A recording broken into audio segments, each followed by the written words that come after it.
Hey guys, what's up? The bomber is here. A few days ago, we found out about it through a leak, whatever you want to call it. Tower Hobby Speed Mark magazine. Today, we get all of the info from Axial. They released the post on their website today, giving you all the details, the whole deal. Their release video, like they normally do, all the pictures, everything how they would normally do a release. I still think that the Tower Hobbies spilled the beans a little too easy and that's not how Axial would have introduced this. But nonetheless, the car is awesome. Looking forward to getting one of these things so badly. It is the best looking car that I've seen from Axial in my personal opinion, because solid axles is where I really like to run, and this is everything that I could ask for out of an out-of-the-box, ready to run rock racer, or whatever you want to call it, whatever class you want to put it into, or wherever you want to run it. So I'm going to go over some of the pictures and things like that they gave on the release. Everything looks really good. Just wanted to get into some of those things and just talk about some of the features and details they put into this before we actually get them in our hands and we can actually take a look at. So first of all, the tires.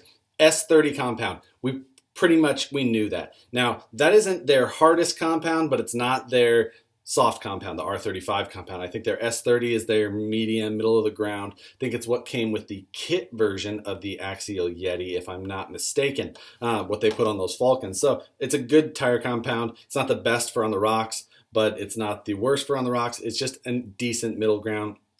Some of us will still want to go to R35 tires, but if you're going to run this thing kind of Ultra 4 style or desert style, whatever, probably do you just fine for a long time, actually. We knew that they were going to be the King adjustable shocks. That was a given. We'd seen all the details on that.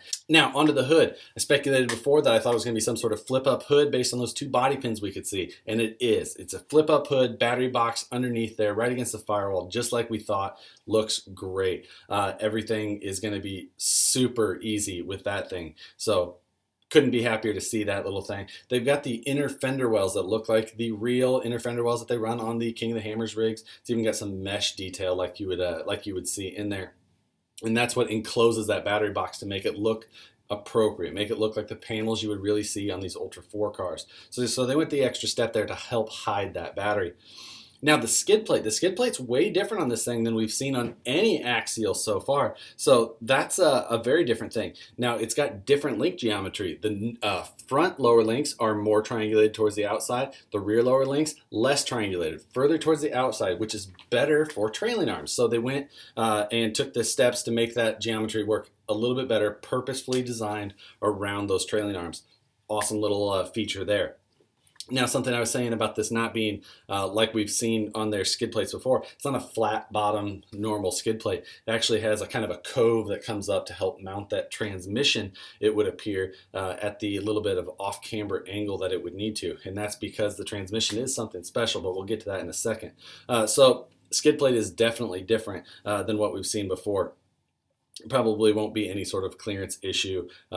Give you a little bit more clearance on the back center side if you really were going to get picky, and hopefully any lips that would be there are much higher out of the way. So cool little deal.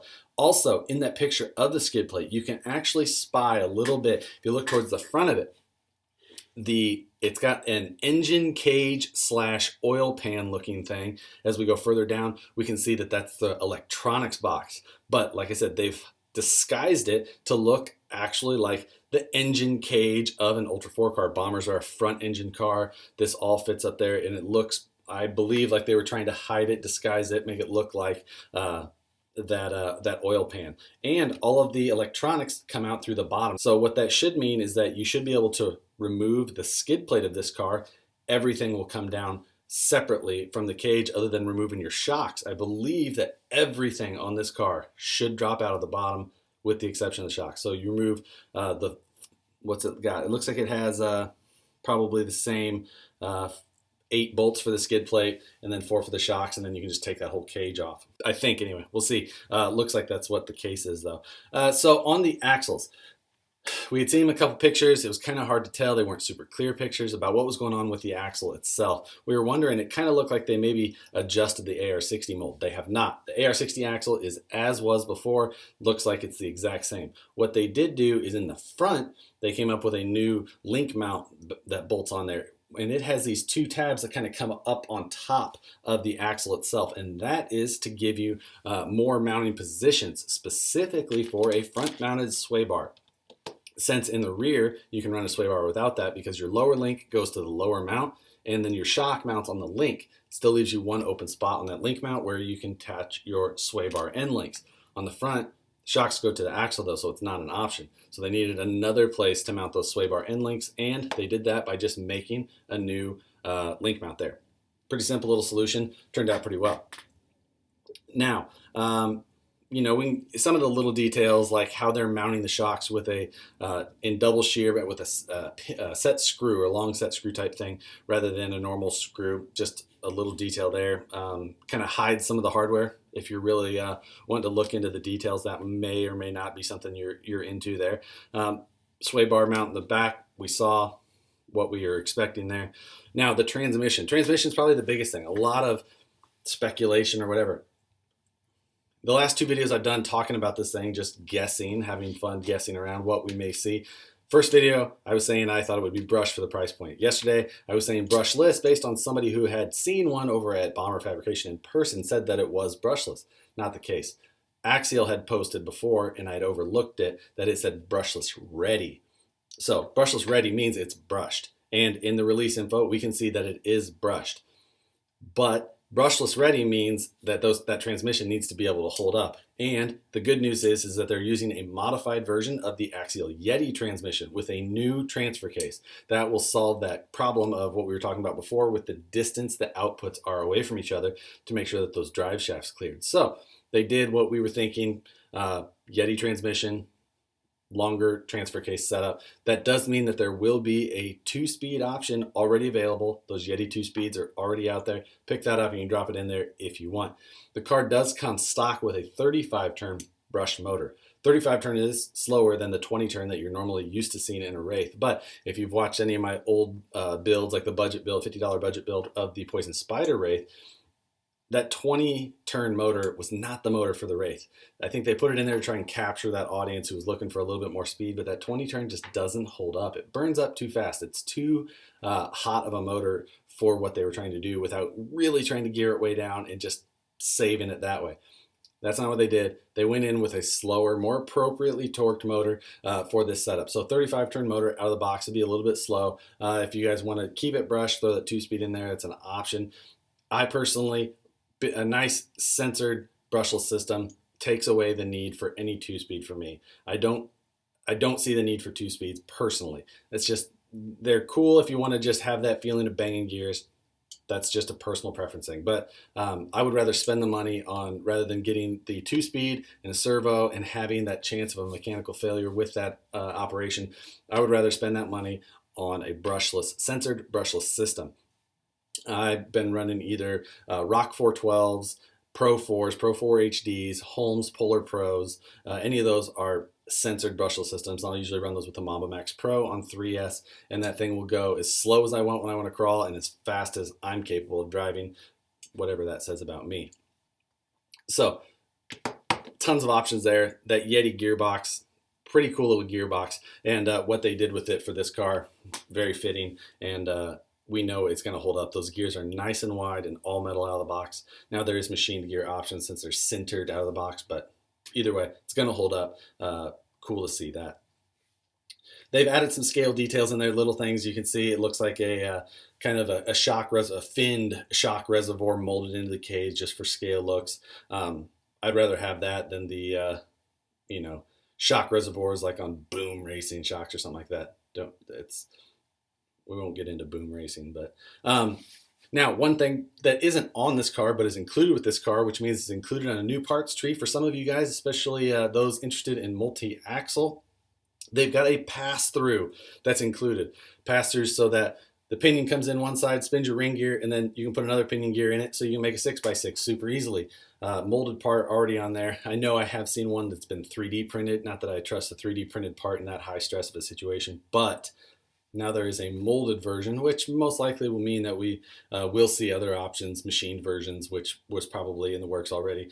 Obviously, this molded one's been in the works a while. I know that 3D printed one came out not too long ago, but I'm sure this one was already done. Now, we knew glue on wheels, no big deal there. Tactic radio, I think that radio is actually ready for, it's a 3-channel radio already. So if you do want to run that 2-speed already there, shouldn't be a big deal at all. And we do see the AE5 ESC again. It's a pretty inexpensive, really basic ESC. I ran it in the deadbolt for a long time. It doesn't have great low end control, and it has a buzz to it that drove me nuts, just this whine to it. But it gets the job done, and it's waterproof out of the box. So there's something to be said for that. And there is something to be said for how much it keeps the cost down in these cars. As long as they're good out of the box, usually you're good for a while. There has been some hit and miss with them, but all in all, ready to run electronics. You know, they put something in there to get you moving. So if you're not happy with it, upgrade down the road. But out of the box, you can be moving. And then the Tactic TX45 or TSX45, I believe, servo is what we see out of the box again. That Tactic servo is a little bit better than what we used to see in there as far as their AE2, I believe it was. It does the job fine. Big 2.2 tires. They definitely can be hard on servos. Axial provides those plastic steering links out of the box and a plastic servo horn. That's probably your saving grace as far as that servo goes. The flex in those links, or the fail safe, I guess, of stripping a servo horn first. As soon as you put some rigid metal steering links on there and a clamping servo horn, you can probably kiss that servo goodbye. But that's all for things that we'll see later in a build. This thing looks great. Can't wait to drive one once they're finally available. It, you know, all new geometry, the whole deal, lots of adjustment as far as the suspension goes. So this isn't a Wraith. It's a full new car. Just happens to have those Wraith axles underneath. That's about it. So couldn't be more excited for this thing. Nothing I would have rather seen than a Bomber. And, you know, the Bomber, the BFGs, everything about it. That Yeti transmission will be cool. Of course, since it's Axial, we already have aftermarket options for a lot of these parts, because Axial does use parts that they've already had, like many do, Traxxas, everybody else. Anybody who's successful, it's pretty much going to have to do that. So we've already got options off the shelf, or on the shelf already, for exactly what we want to do, what we want to use, whatnot. So couldn't be more excited. Again, can't say it enough. That's all I got. Let's see what we can do with these things. Hopefully we see them by Thanksgiving. It's probably soon, but I'm hoping Thanksgiving. So anyway, guys, that's all I got. You can see the shop's almost, or the studio in here is pretty much empty. Most stuff's packed up.